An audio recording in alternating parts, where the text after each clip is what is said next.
Pues bienvenidos a esta nueva sesión de los seminarios de profesores de la UMDI CISAN. En esta ocasión el doctor Daniel Arceo nos va a dar una explicación de su línea de investigación y les agradecemos por estar aquí acompañándonos. Esta sesión también se está grabando y se va a postear después en YouTube para que la puedan ver los que no pudieron estar ahorita con nosotros. Pues, doctor.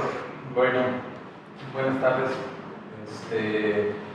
Como les comentaba el doctor Garza, voy a platicarles un poco de cuáles son las líneas de investigación que trabajamos y hacia el final les voy a mostrar los resultados del trabajo más reciente, ¿no? Bueno, pues no puse aquí mi nombre, pero bueno, Daniel Arceo Carranza. Y en sí, ¿con qué trabajamos? Ecología de peces lo podemos poner como global, ¿no? Ecología de peces, y de ahí nos vamos un poco enfocándolo, por ejemplo, en determinados sistemas. Es ecología de peces, pero enfocada podemos decir que sean lagunas costeras y estuarios, pero pues aquí en la península de Yucatán, pues obviamente tenemos ciénegas, tenemos cenotes, ¿no? Y también hemos trabajado algo en lo que vienen siendo la parte costera, pero hábitats someros, ¿no? Por ejemplo, ahorita tenemos un proyecto también con arrecifes rocosos. Y la mayoría, o la mayor parte de los trabajos van en relación a la parte de descripción taxonómica, distribución de las especies y cuestiones ecológicas como puede ser alimentación, ahorita se los voy a mostrar más adelante. Obviamente en estos sistemas de humedales, muchas de las especies que vamos a encontrar aquí, pues las encontramos en estadios juveniles. A diferencia en el océano, que encontramos peces muy grandes, acá muchas de las especies que vamos a encontrar son juveniles. Entonces también debido a las características de los ambientes costeros y a la variabilidad que tienen, pues sí es importante caracterizarlos en diferentes aspectos del sistema, ¿no? Entonces, pues las lagunas costeras, bien sabemos, lagunas, estuarios, humedales, vamos a englobarlo todo en este sentido como humedales costeros, son muy diversos, pues, obviamente por la zona en la cual se encuentran. La teoría nos dice, bueno, pues zonas de transición, ecotonos, podemos encontrar fauna marina, fauna dulceacuícola, aunque acá no tenemos muchos ríos, pero pues sí podemos encontrar fauna que no es totalmente marina, ¿no? Que vamos a encontrar en este tipo de humedales. Y obviamente también muchos de los peces que vamos a encontrar ahí entran ¿a qué? A resguardarse, a crecer, a alimentarse. Obviamente pues hay que hacer muchos estudios para saber exactamente cuáles son los ciclos de vida, cómo se están comportando, qué están haciendo en ciertos lugares, ¿no? Hay veces que nos vienen hasta más preguntas dependiendo también del planteamiento de los proyectos, ¿no? Y hay algunas especies que las podemos utilizar más puntualmente para ver esos ciclos de utilización de los hábitats, ¿no? ¿Y cuáles son? Pues digamos, peces marinos como pargos, como roncos, como mojarras, que tienen muy bien identificados luego sus ciclos de vida, en los cuales desovan en la parte costera y los juveniles entran a las lagunas o a las zonas bajas, a pastos, a manglares, a crecer. Y entonces en este sentido se vuelven sitios muy importantes para algunas especies, ¿no? En algunos puntos se manejan como especies que estuarino dependientes, ¿no? No todas son así, pero bueno, se da también ese término a algunos organismos. Entonces, en este sentido, algo de lo que hemos visto en la línea de investigación es los diferentes conceptos y los debates que hay sobre algunos de las definiciones o de los conceptos que se refieren a las especies que van a vivir aquí, ¿no? Por ejemplo, hábitats juveniles es un concepto que es bien aceptado por la comunidad ecológica y teológica, pero hay debate con algunas otras corrientes en las cuales también se da el hábitat de crianza o hábitats esenciales. algunas similitudes y diferencias que hay entre ellos y normalmente en qué se basan. Bueno, por ejemplo, para los hábitats de crianza, un punto importante, ¿cuál va a ser? El reclutamiento a la población adulta. Todos los demás podemos decir, bueno, un hábitat juvenil es en donde vamos a encontrar especies juveniles. Y ahí, bueno, pues no hay mucho debate, ¿no? Pero si vamos a hablar de un hábitat de crianza, y por ejemplo este autor es uno de los que más lo ha desarrollado, bueno, hace algunos años, en 2001 salió una publicación, y entonces dice de una contribución de ese sitio al hábitat, digamos, adulto, ¿no? O a la población adulta. Eso es complicado medir, ¿no? Y más en estos ambientes en los cuales pues, llegan especies y se van. Que no podemos, si tuviéramos un sistema a lo mejor cerrado, que tuviéramos las condiciones más controladas, pues podría ser. Aunque también hay algunos estudios que han utilizado marcadores de diferentes tipos. De hecho, tenemos uno de nuestros estudiantes que trabajó con elastómeros para ver conectividad entre los petenes. Pero bueno, pues ya si son especies que se van al mar es un poquito más complicado poder medir esto, ¿no? Entonces, bueno, pues mucho de lo que nosotros hemos trabajado o hemos enfocado es hábitats juveniles. Hábitats juveniles, y de esta manera pues también se les da una importancia o se les da un valor de conservación. ¿Por qué es importante este sitio? Bueno, pues porque hay especies que pueden ser de importancia comercial, hay especies, pues, por ejemplo los loros, que también necesitan los manglares para poder cerrar su ciclo de vida y regresar al arrecife a seguir realizando sus funciones. Entonces hay sitios en los cuales dentro del mismo hábitat juvenil hay hábitat de crianza, pero para eso pues tendríamos que hacer otro tipo de estudios, otro tipo de mediciones que luego son más complicadas, espero alguna ocasión poder realizarlos, en donde se puedan separar, obviamente porque hay especies que van a tener hábitats adultos separados de los hábitats juveniles, ¿no? Por cuestiones de competencia, de depredación, y entonces algunos pueden tener el mismo hábitat juvenil de crianza y el adulto en el mismo sistema, ¿no? Entonces nosotros básicamente con lo que estamos trabajando es con esta parte de los ambientes juveniles, y en muchos de los organismos que vamos a utilizar para poder realizar algunos indicadores, bueno, vienen siendo especies marinas que su hábitat juvenil se encuentra en otro lugar, ¿no? Pueden ser manglares, pueden ser pastos, pueden ser planicies lodosas, obviamente también dependiendo de los objetivos de los trabajos lo podemos evaluar, ¿no? Y obviamente también en especies que son características de arrecifes, que son los datos que les voy a traer al final, también es importante conocerlo, ¿no? Y obviamente con especies comerciales. Obviamente los pargos, los roncos han sido muy bien estudiados en este movimiento de zonas arrecifales hacia manglares para crecer, hacia zonas de pastos para alimentarse. Los robalos también se ha documentado muy bien que son más solitarios, entran a alimentarse a las zonas de pastos, ¿no? Entonces, bueno, pues por ahí más o menos es lo que hemos trabajado con varios proyectos siguiendo ese tipo de modelos, ¿no?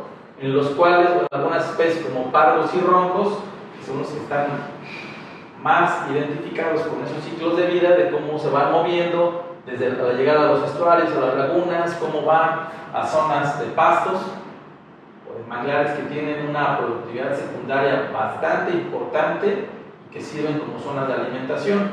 De hecho, algunos de los proyectos que tenemos hemos visto el cambio de alimentación entre tallas o entre diferentes hábitats que también pueden tener, ¿no? Pues bueno, estos son modelos importantes o interesantes para poder utilizarlos y tenerlos como referencia. Otro de los que utilizamos, por ejemplo, ahorita son barracudas que encontramos, barracudas juveniles, pero bueno, vamos a ver un poquito más adelante. ¿Qué lugares hemos trabajado? Bueno, pues en la península de Yucatán tenemos ya varios puntos en los que hemos hecho distintos trabajos. Desde lo que es la laguna de Celestún, yo creo que es donde más hemos hecho estudios, la laguna de Celestún, aquí en Cizal, en zonas de manglar, en la laguna de Chelén, en Chuchulú, también en la Carbonera está acá, aquí está Progreso, Chuchulú, en Silán Bravo, en Río Lagartos, también en zonas de manglares, en la laguna de Chacmochú, que este es el punto que vamos a ver ahorita con los resultados que tenemos, que es un proyecto que vamos terminando, que fue de dos lagunas, pero bueno, vamos a ver nada más de este. También la laguna de Nichuté, en zonas de manglar en restauración, entonces también para esto nos llega a servir. En lo que es Yancán, por la laguna del Valle de la Ascensión, y también un proyecto que estamos en camino, bueno, estamos andando ahorita, en Laguna Guerrero, en Bacalar.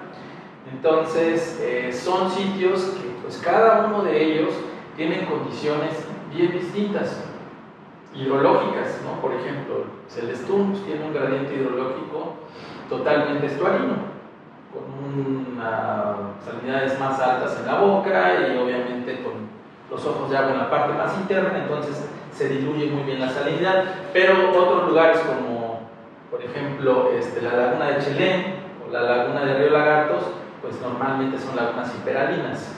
O también en la Ciénega, normalmente en luego condiciones hiperalinas, por ejemplo en Chuchulú. Y obviamente aquí algo que juega en esa distribución, juega un papel importante en esa distribución de los organismos, pues viene siendo la temporalidad, y eso también lo vamos a ver un poquito más adelante, ¿no? Pues aquí están los sitios en los cuales hemos trabajado hasta ahorita, y bueno, pues vamos a ver cuáles más podemos ir agregando, ¿no? ¿Qué tipos de estudios hemos hecho? Bueno, pues lo más común es distribución, ¿no? Y nosotros le damos mucha importancia a la parte de identificación taxonómica, porque obviamente los peces juveniles y los peces en lagunas, en estuarios, en humedales, en muchas ocasiones no son o no se pueden identificar a simple vista, ¿no? Es distinto como a lo mejor los peces arrecifales, que con puntos, líneas, colores. Entonces, hay ocasiones en que, bueno, pues una especie, pues normalmente es un radio, es una línea de escamas, son los dientes. Entonces, sí es muy importante la identificación taxonómica, la parte de la distribución, y aquí también luego nos metemos en broncas cuando andamos consiguiendo los permisos. ¿Y cuántos va a colectar? Pues los que salgan en unidad de muestreo, ¿no? Vamos a hacer un arrastre y si me salen 2000, me llevo 2000. No, nada más puede llevarse 50. O 5 cuando son áreas naturales protegidas. No, bueno. Entonces, ahí un estudio poblacional no podemos realizarlo, ¿no? Entonces, ahí estamos luego también con algunas cuestiones.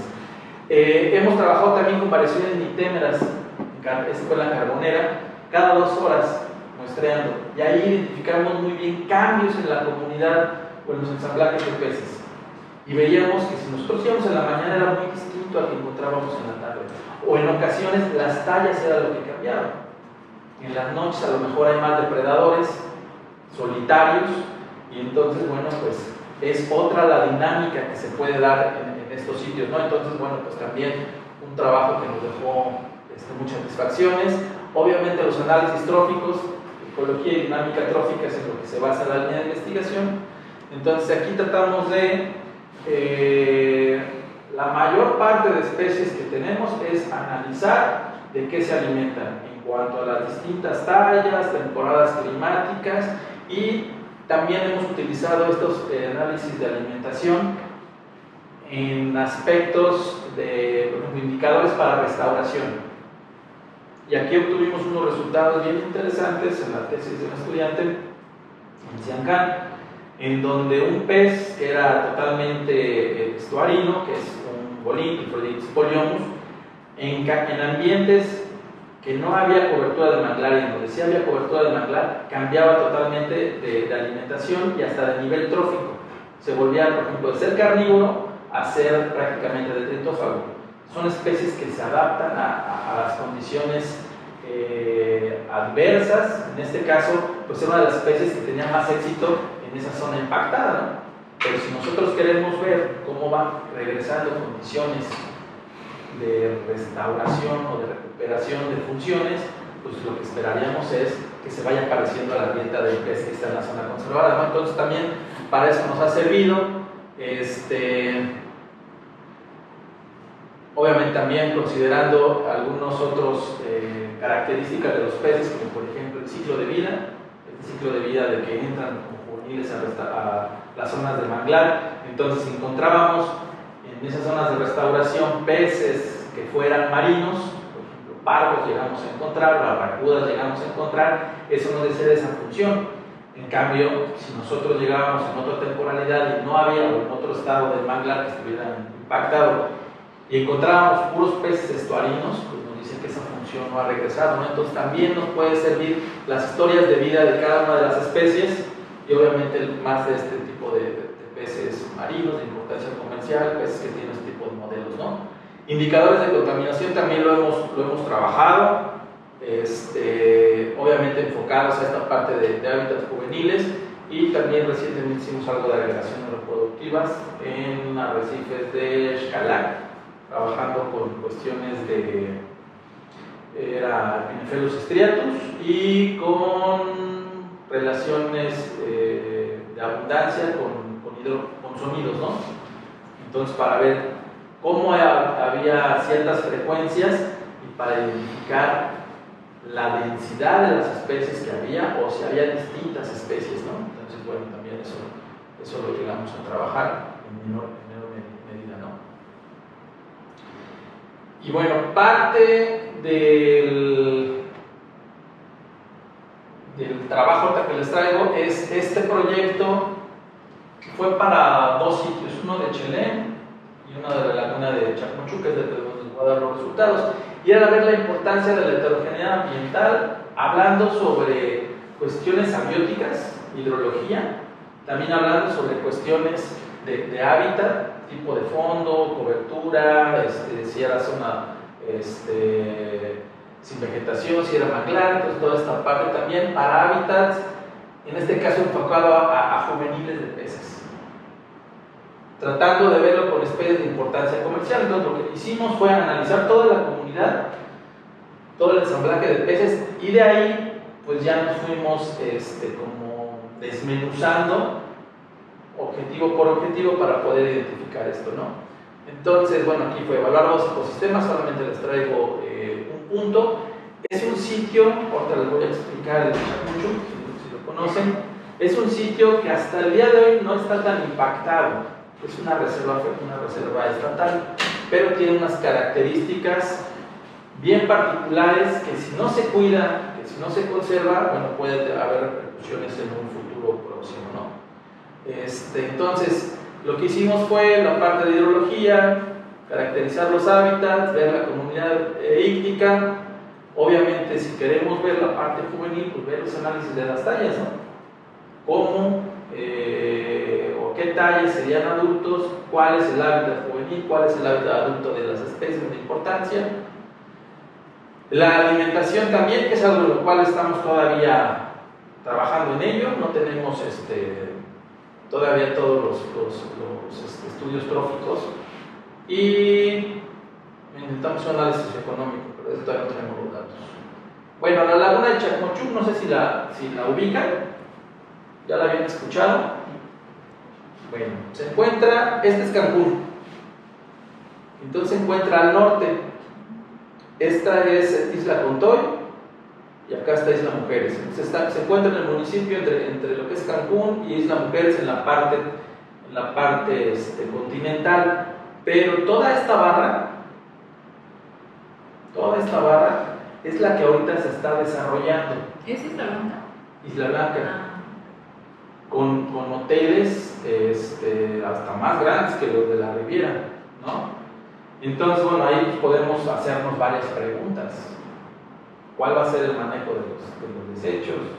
¿Cómo va a estar la cuestión de aguas residuales ahí, no? Porque prácticamente atrás está la laguna, ¿no? Entonces, bueno, pues sí es una laguna que está en un área protegida, estatal, pero bueno, pues sí hay ese desarrollo que ahorita está en crecimiento. Bueno, a ver cómo impactaría, ¿no? Vemos cómo está ahora la laguna de Minchutec. Entonces, vamos a la cáscara de Chelem. Normalmente, bueno, pues medimos parámetros hidrológicos con chinchorro, normalmente es como sacamos nuestros peces. Y tenemos, bueno, especies de importancia comercial, o tenemos acá algunos marinos, también de arrecife, en estadios juveniles, ¿no? Entonces, por acá también. ¿Qué especies son? Es una corvina pinta, unos cinachos nebulosos, y es un escárido, pero no me acuerdo ahorita cuál es. Creo que es Nicolcina, no estoy seguro de este. Y bueno, pues aquí está, estas son los manglares como se encuentran en Chacmochú, con arrastre de chinchorro, y este es las estaciones que teníamos nosotros, ¿no? Cubriendo prácticamente, bueno, pues desde lo que es la boca, y nos íbamos a una de las partes más al sur que podíamos. Luego hay algunos canales, por acá había antes un basurero que ya no está en funcionamiento, por acá atrás hay una laguna en la cual está asolvado un ojo de agua y está como muy estancada el agua. Entonces hacia esta parte, que también está más cerca de la población, habrá un poco de contaminación, pero normalmente esta parte se encuentra bastante, pues digamos, podemos decir que en buen estado, ¿no? ¿Qué es lo que nosotros hacemos? Como les comentaba, esta parte de identificación taxonómica sí es muy importante, porque, bueno, pues especies juveniles, por ejemplo, como los múlidos, es bien difícil poder identificarlos a simple vista, por fotografía o de alguna otra manera, ¿no? Obviamente, mediciones morfométricas para ver el ciclo de vida en el cual estamos y los contenidos estomacales. Y los análisis que tratamos de hacer, ¿no? Comparaciones, similitudes entre sitios, similitudes, a lo mejor qué especies son las que más contribuyen, análisis ecológicos de los típicos, ¿no? Comparaciones entre variables hidrológicas. Bueno, normalmente la laguna de... ¿Cómo está la salinidad? Pues es una laguna con un gradiente normal estuarino, las salinidades más altas o normalmente más altas en marinas, en la parte externa. En la parte interna tenemos una variación mucho mayor, entonces en ciertas temporadas aumenta, disminuye la salinidad, y obviamente en la parte mucho más interna la salinidad es más baja, hasta 28. Tampoco recibe demasiada agua dulce, pero pues llegamos a condiciones casi salobres, ¿no? En el oxígeno pues lo encontramos al revés, ¿no? La parte con mayor concentración de oxígeno pues viene siendo en la parte interna. Entonces eso nos habla de que, bueno, pues hay suficiente movimiento de agua, una dinámica en cuanto a como la boca da directamente al norte, entonces esta época de norte es muy importante para la mezcla de aguas, ¿no?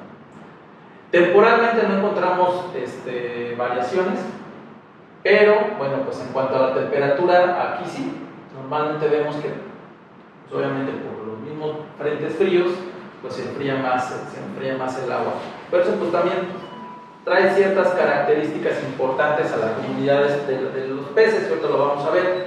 Estas son los 12 sitios que tenemos y los tipos de fondo que encontramos, ¿no? Diferentes especies de pasto, talasia, alodule, rupia, algo de macroalgas y fondos sin vegetación. Entonces prácticamente en todos hay alguna cobertura vegetal. En mayor porcentaje o en menor, pero entonces esto y toda esta heterogeneidad le da a ciertas especies refugio. Entonces, bueno, pues es una laguna que más del 80% de la cobertura tiene algún tipo de fondo cubierto, ¿no? Tiene vegetación de algún tipo. ¿Qué especies encontramos? Bueno, pues fueron 7.400 organismos, 84 especies, y este dato ahorita es importante porque el reporte anterior fue del 2005, del doctor Caballero que está en el CICI, y él registró 50 especies. Entonces, bueno, pues tenemos este es un ciclo anual. Entonces, sí tenemos una comunidad importante de principalmente peces marinos en esta laguna, ¿no? ¿Qué familias tenemos? Bueno, pues la Emulide fue la que tiene más especies, aproximadamente 10, que son los roncos.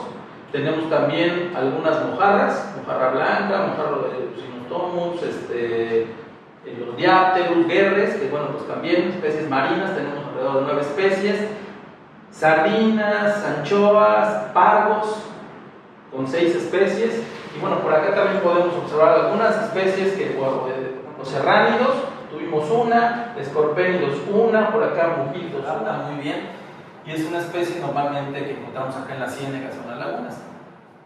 Y también Aternomorus stipes, el cual también encontramos solamente en una época, lluvias, pero eran más de 2000 individuos, ¿no? Entonces, pues hay diferentes formas en las cuales se utilizan esta laguna. A lo mejor aquí nada más centramos, desovaron, pero se van los adultos. Y a lo mejor con los pargos, con los roncos, como desovan fuera, entran más solitarios y los encontramos, pero con abundancias muy bajas, 1 o 2 por arrastre, ¿no? Entonces sí tiene mucho que ver cómo el comportamiento de las especies.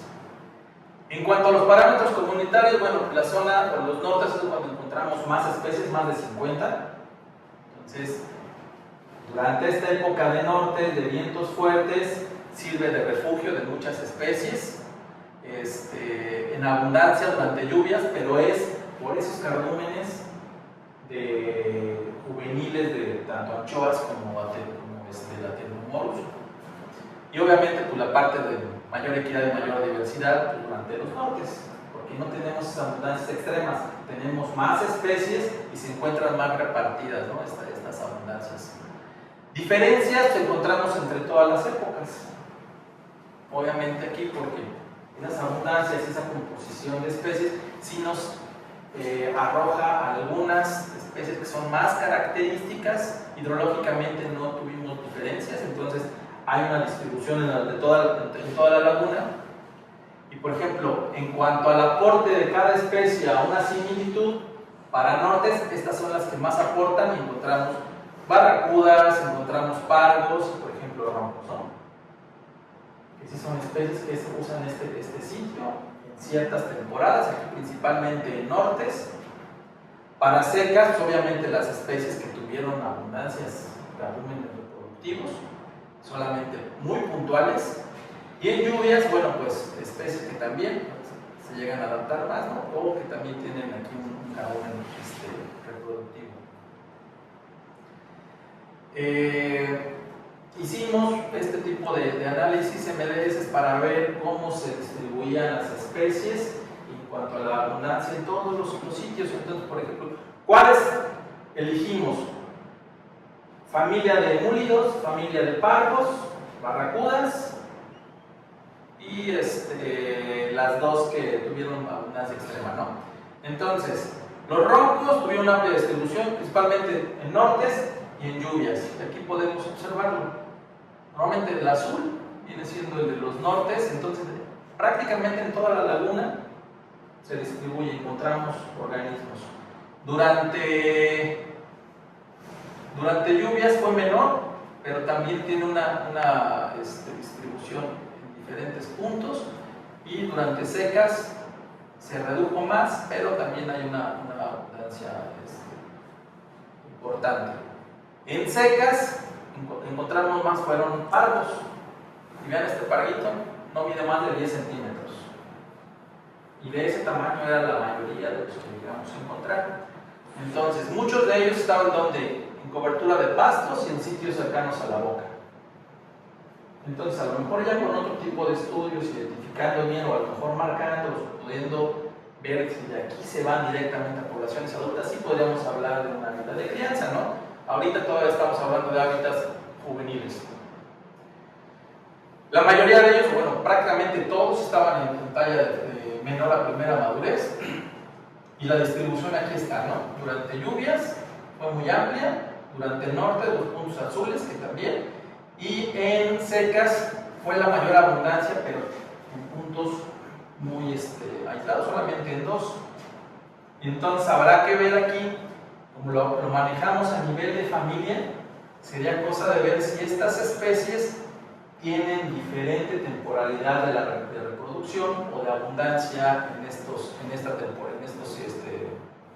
puntos, ¿no? Me parece que eran 6 especies de pájaros los que registramos. Para barracudas, esta barracuda también no mide más de 10 centímetros. Barracudas que cuando lo vemos en el mar, arriba de 1,5 metros, ¿no? Entonces, aquí está la distribución también. Durante la época de nortes fue mucho mayor la abundancia y más amplia la distribución. También la encontramos en secas y también la encontramos en lluvias. Entonces, todo el año están utilizando esta laguna organismos juveniles. ¿Y qué pasó con los cardúmenes de las anchoas? Pues, por ejemplo, aquí solamente encontramos en 2 puntos prácticamente una abundancia extrema, y por acá, bueno, quedan muy poquitas, pero esto fue lo que nos hizo la diferencia o la contribución a la época de lluvias, que había demasiadas anchoas, ¿no? Y también, no, perdón, esta es de las sardinas y esta es la de las anchoas.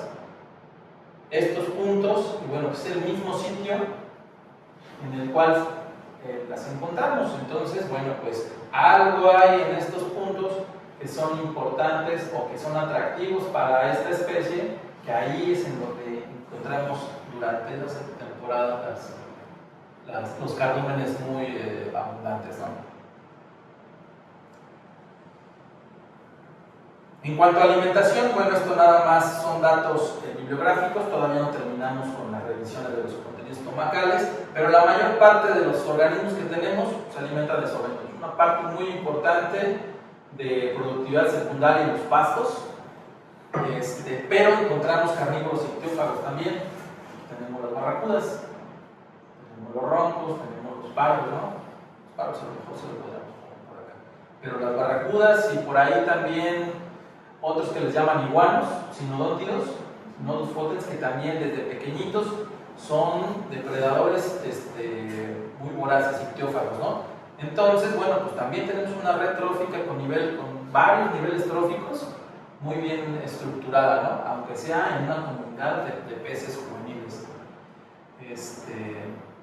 Y bueno, pues así como parte de las conclusiones pues, que encontramos, especies que nosotros consideramos que nos podrían servir para poder hacer alguna recomendación o de conservación para estos sitios por la importancia que tienen, no solamente ecológica, sino para algunas especies que ahí se comercializan. A lo mejor no en esas tallas, pero cuando estas especies podrían migrar a través del hábitat adulto y allá capturarlas, pues se podría incorporar a la pesca, ¿no? O a la actividad económica.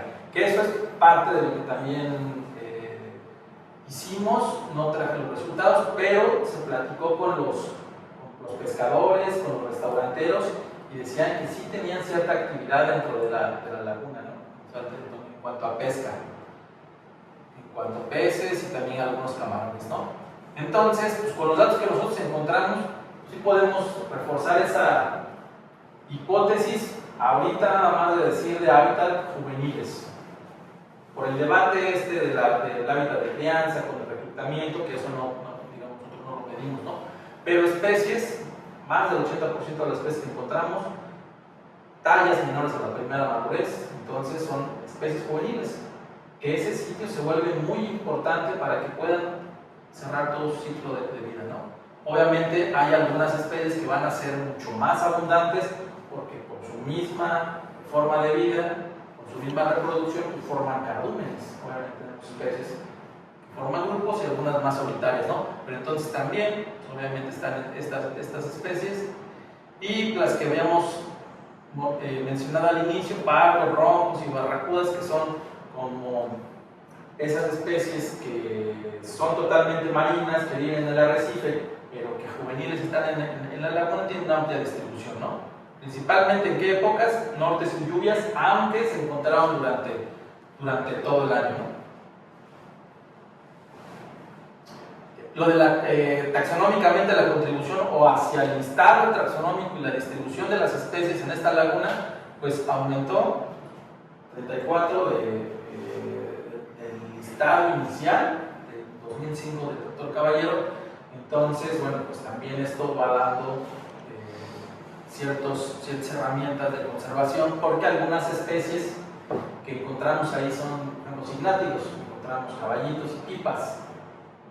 La mayor parte eran pipas, pero bueno, son especies que se encuentran protegidas, los serranes que encontramos, algunos otros organismos que estaban aquí, ¿no? Estas son las mejor representadas, y obviamente pues, todas ellas con una actividad migratoria entre el océano y la laguna, obviamente las más abundantes por los cardúmenes que tenían. Y bueno, pues normalmente hay diferencias en la composición, principalmente temporal, en estos ensamblajes. Entonces constantemente son muy dinámicos, ¿no? Más del 80% son juveniles, entonces son sitios muy importantes, sitios juveniles para ese tipo de especies. Y yo creo que dependiendo también del diseño experimental que se puede hacer, tal vez hasta se pueda aumentar más el estado taxonómico de aquí. Nosotros, por cuestión logística, solamente muestreamos una vez por época climática. Pero si vamos a muestrear con mayor frecuencia, o como el que les comentaba, el estudio de 24 horas, habrá algunas otras especies, ¿no? Que podamos tal vez encontrar. Y bueno, eso sería este grupo de trabajo, este fue el proyecto que en esta ocasión nos presenté. Y muchas gracias.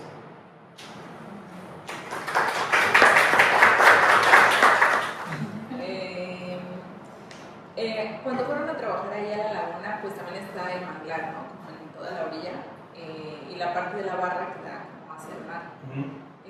¿Encontraron como algún gradiente en alguna de las especies en particular que no sé, estuviera tal vez más asociada como hacia las raíces de manglares y por ejemplo no tanto a los pastos?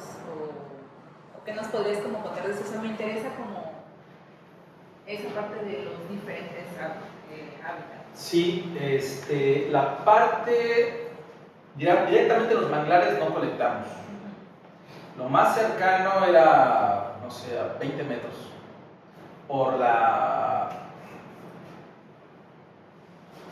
Vas de frente a la boca y del lado izquierdo toda esa franja de manglar ya está demasiado baja. Entonces pues, no llega el chinchorro, sería un tirante de agua de 10 centímetros, 15 centímetros. Entonces, para que funcione bien el chinchorro necesitamos por lo menos, no sé, 40, 50 centímetros y 1 metro es lo ideal, ¿no? Entonces, pues no podíamos ahí colectar. Sí veíamos después, por ejemplo, rayas que se iban, o por ejemplo cuando... ¿Hacia el manglar? No hacia el manglar, hacia los pastos. Tal vez los que sí podrían haberse estado escondiendo entre el mangle, y eso lo he visto no en esta, pero en otros lados, los fundulus. Y esos ya cuando están totalmente deshumando, porque una vez capturamos unos fundulus y al capturarlos expulsaban todos los huevecillos. Pero eso sí, cuando traíamos el arrastre de la red, se iban todos a las raíces del manglar. Y ahorita los Aterinomorus, el cardumen grande que capturamos, también estábamos más cerca del mangle. Los Aterinomorus y las anchoas también son especies que bueno, normalmente son entrefiltradoras y consumen zooplancton, ¿no? Entonces podría ser que ahí hay más alimento que en las zonas más claras de pastos. Y aparte en los pastos se ven un poco más, ¿no? Sí. Son más fáciles depredables. Sí. Bueno, y una otra pregunta. Por ejemplo, en el mangle, ¿qué tipo de muestreo se recomienda para poder ver qué peces hay? Bueno, sobre todo hay que pues hay poca visibilidad, ¿no? Sí, nosotros lo que hemos trabajado en manglar fue para los proyectos de restauración y poníamos unas trampas como nazas. El problema de esas trampas es que ya estás juzgando tú qué peces van a entrar por el tamaño. Y si entra un depredador, ya los demás ya no entran. Y aparte luego hay que ponerles carnada o algo. En otros sitios que teníamos el manglar, pero eran como, ejemplo, decían que había pasos de agua.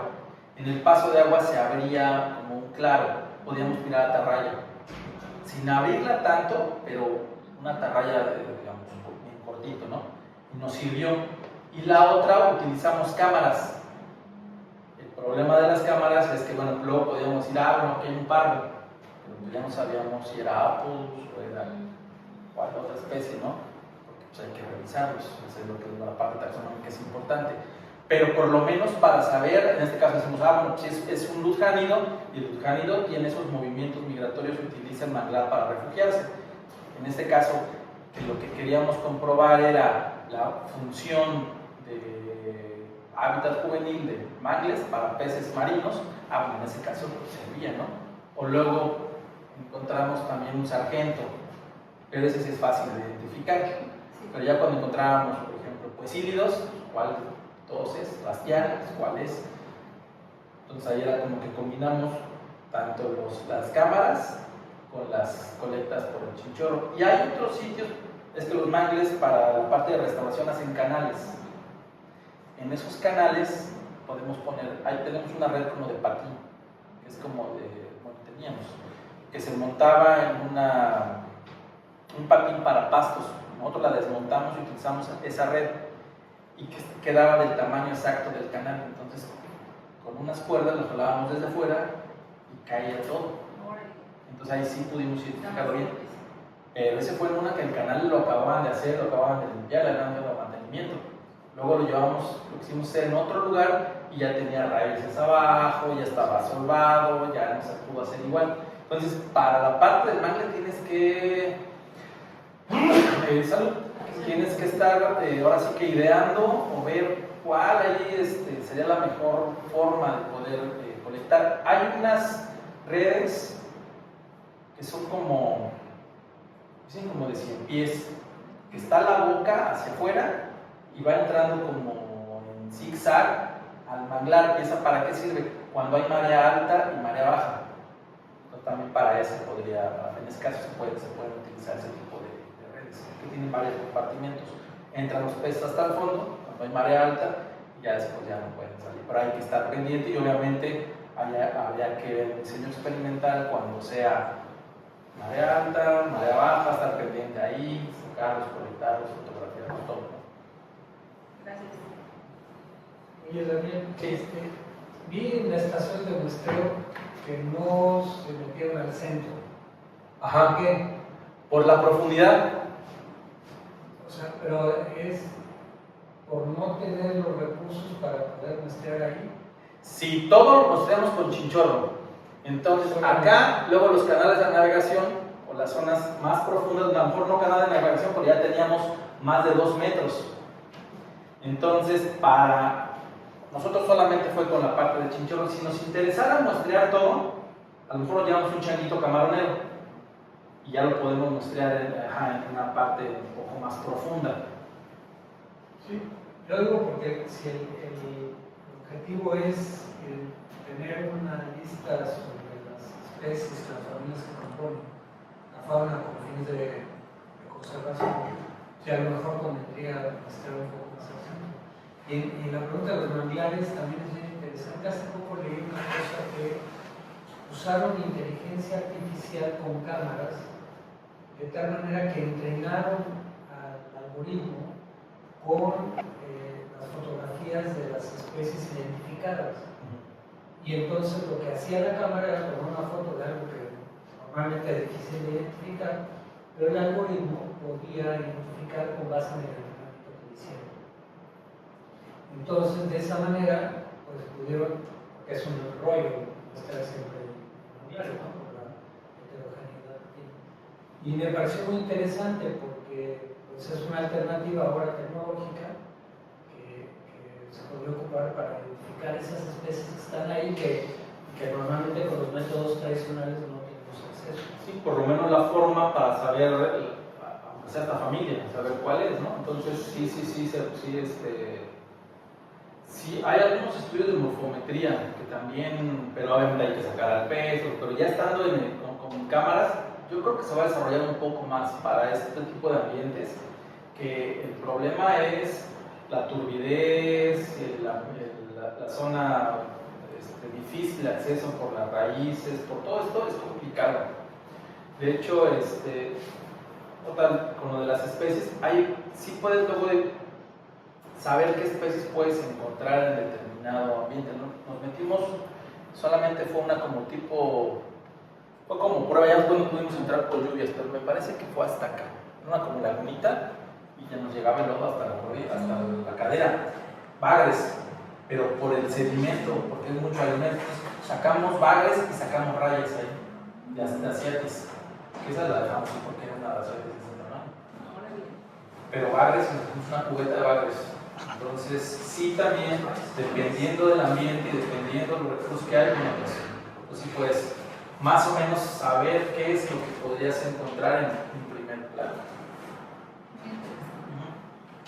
Oye, ¿y cuándo terminan el proyecto? Ya terminamos, ya mandamos el reporte y ahorita por ahí nos quedan algunas muestras. Queremos hacer la parte de la alimentación, principalmente con los pagos, con los emolios y las barracudas. Obviamente pues, con todas las que se puedan para armar una red trófica de la laguna. De la Carbonera algo hicimos más o menos así, ya había hecho, pero de acá sí me gustaría analizar la parte de los contenidos, la parte trófica de cada especie, para ver cómo cambian y a lo mejor en cuanto a tallas no tanto porque no hay mucha variación, pero sí es importante, ¿no? Decimos, aquí las barracudas pues siempre comen peces, pero acá también, a lo mejor habría que ver los roncos o toda esa parte. Te pregunto porque en el curso de ecología energética usamos mucho datos así de peces y intervenciones, etc. Intervenciones humanas, algunas como esta.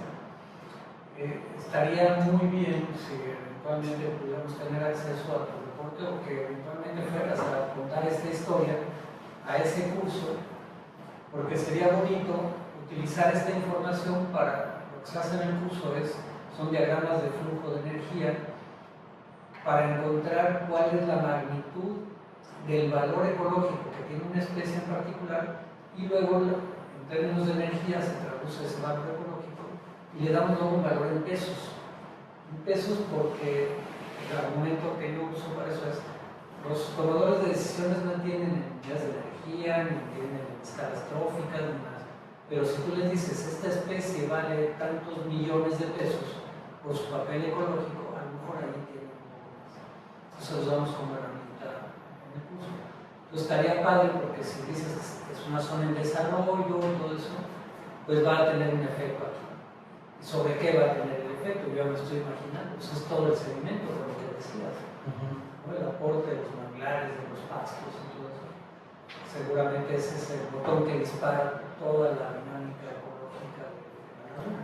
Sería un bonito ejemplo para... Sí, es parte de lo que queremos. Bueno, quiero adelantar más con la parte trófica. Y en ese caso de a lo mejor cómo cambian, platicaban, no sé si ya había llegado usted, hicimos en una zona de restauración de Cienciancán, de hecho fue la tesis de una estudiante, y ahí con el bolín, con el floriditis, encontramos que cambiaba en la zona que no había nada de vegetación, o que apenas estaban restaurando, y la otra que está totalmente conservada, y manglares en buen estado, y pues obviamente hay defoliación de mangles, de detritus, pero obviamente habrá más invertebrados. De este lado estaba en nivel 3 el bolín, y de este lado estaba en nivel 2. O sea, acá comía anfípodos, isópodos, y de este lado microalgas y detritus. Entonces, dependiendo de los impactos, en este caso esa especie se adaptó, porque tenemos de varias. Las demás más o menos consumían lo mismo, pero en este era la que a lo mejor era lo que más había, o lo que menos gasto le implicaba. Y el agua está rija y todo, sí, pero sí, luego la parte de la alimentación está bien para poder explicar un par de cosas. Gracias. Oye, Daniel, y por ejemplo, de la diferencia de especies que encontraron 20 años después de lo que hicieron Adán y compañía, ¿es por el diseño muestral y los ¿cómo se llama? Artes de pesca que utilizaron, o crees que haya habido realmente un cambio ecológico en los ensamblajes. Yo creo que hay que ver bien el diseño de muestreo, ¿no? O sea, así como que haya aumentado el número de especies en la laguna, no creo. Habrá que determinar cómo fue el diseño experimental que hizo, la red que traía, todo. Yo creo que va más por ahí, porque tampoco fue como que muy intensivo este muestreo. Si te hubiera dicho, es como el que hicimos en la Carbonera de cada 2 horas, muestrear cada 2 horas, y ahí sí se trae 24 muestras en... No, ¿cuántas? Sí, por temporada climática 24, ¿no? Porque ahí sí fuimos cada 2 meses y cada vez que fuimos era cada 2 horas, un ciclo de 24. Entonces ahí sí pues, encontrábamos especies en la noche que no había en la mañana y en la tarde había otras que no encontrábamos ni en la mañana ni en la noche. Entonces ahí sí podría explicarse más toda la dinámica de la laguna. En este caso más o menos los horarios eran los mismos, creo que también fueron 3 muestreos nada más al lado. No sé si los puntos hayan sido menos los de Adán, luego lo platicaré con él. Sí. O sea, pero digamos que eran especies marinas como los lutjánidos y etcétera. O sea, esas sí estaban presentes en ese. Entonces no es que haya tenido, por ejemplo, de repente una influencia marina mayor la laguna o algo así. Eso no sé, no me acuerdo cómo están los datos de Adán de biología, pero lo que sí es que también él tiene especies que yo no encontré. Ah, ok, o sea, claro. Por ejemplo, hay unos calamos y otros que no estaban, entonces sí habrá que... ok. Y pues yo creo que también en la época de norte sí influye mucho. Depende si te tocó un norte durante esos días o a veces había marea alta o a veces todo eso puede influir bastante, ¿no? Entonces pues también hay que pensarlo así. Hola, Daniel, buenas tardes. Gracias por tu presentación. Cuando comentabas sobre índices de contaminación y que analizan el contenido estomacal, me quedé pensando que si revisan si tiene contaminación de pez y si revisan, no sé, si hay microplásticos o diferentes tipos de contaminantes o qué se necesita. No, ahí fue con distribución, no la parte de alimentación, en la parte de la contaminación. Lo hicimos en Chukchulub.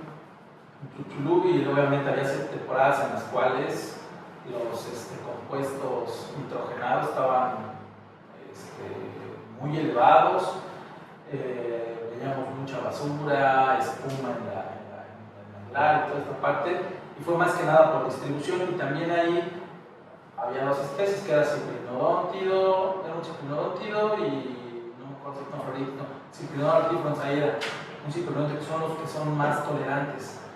Y también era estrés por temperaturas muy altas y por salinidades que estaban 80, muy altas. Y ese pececito ya no era el único que encontrábamos. Todos los demás no los encontramos ahí. Entonces sí hicimos alimentación, pero no para relacionarlo con la contaminación. Y no hemos hecho todavía la parte de microplásticos. Todavía esa parte todavía no ha entrado.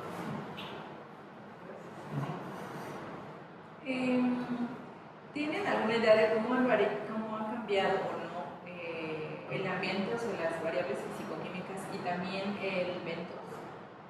Si se tuviera información respecto al pasado. Con datos históricos no tenemos, pero sí nos hemos dado cuenta de algunos casos, ¿no? Por ejemplo, la laguna de Celestún. Ahorita querían hacer un proyecto para retirar...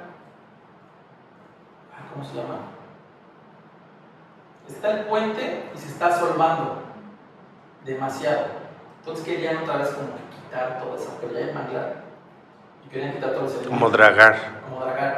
Para que pudiera correr otra vez el agua, para que pudiera tener mucho mayor conectividad del agua, porque se ha ido modificando la parte de salinidad. De hecho, antes nos decían los pescadores que el camarón lo pescaban después del puente, y ahorita ya lo pescan antes del puente, porque toda la parte más, como de mezcla, se ha ido asolvando, ya está creciendo ahí otro pasto, ya no circula tanto el agua.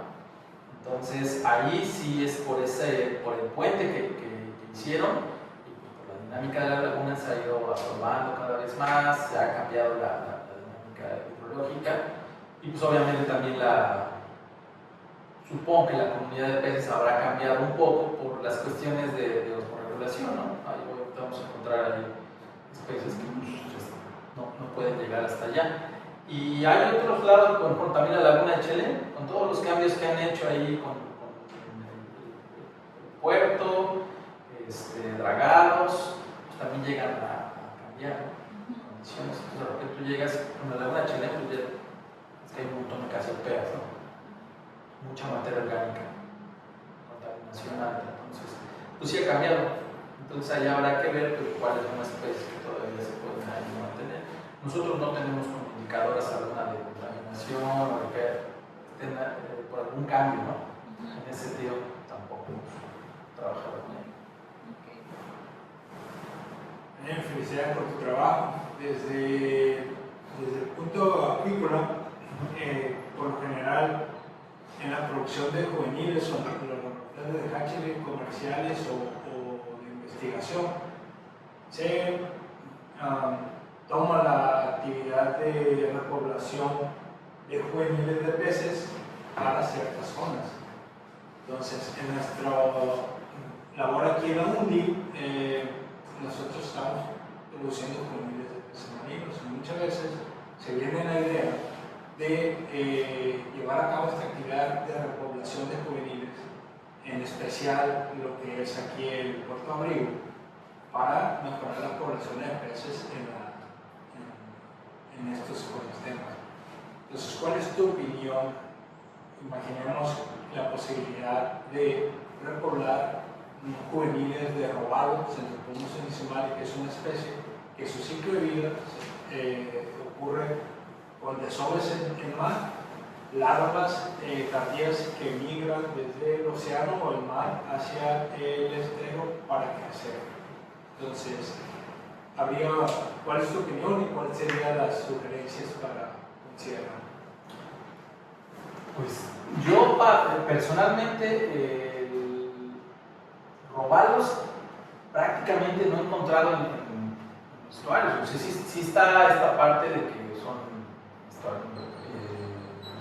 marinos ecuatorianos, son estuarios independientes, pero pues pocos he encontrado, ¿no? Entonces yo no sé si realmente, y los que he encontrado son un poco más, no tan grandes, pero muy solitarios. Yo no sé si realmente sea una zona de liberarlos en una laguna, en un estero, para que ahí crezcan. Habrá que tener mayor cautela con eso, ¿no? Por ejemplo, igual también los carángidos, los palometa tampoco, muy poco, por lo menos acá, ¿no? En Yucatán. Muy poco en esas zonas de lagunas. Los pardos y los roncos, y desde muy pequeñitos están en lagunas, ahí se alimentan. Yo no sé si los pardos sean más de como de orilla en la costa o en la parte de las bocas de los estuarios, pero pues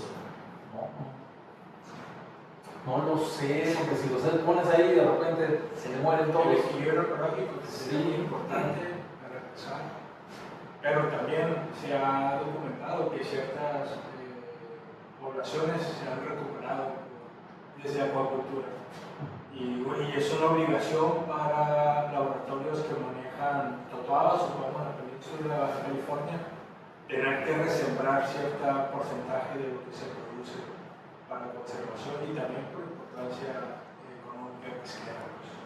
No sé si más hacia la parte de Tabasco, Campeche o términos. Lo más creo que ahí sí hay más robados. Silán de Bravo, donde es una zona más robalera. ¿De qué lado?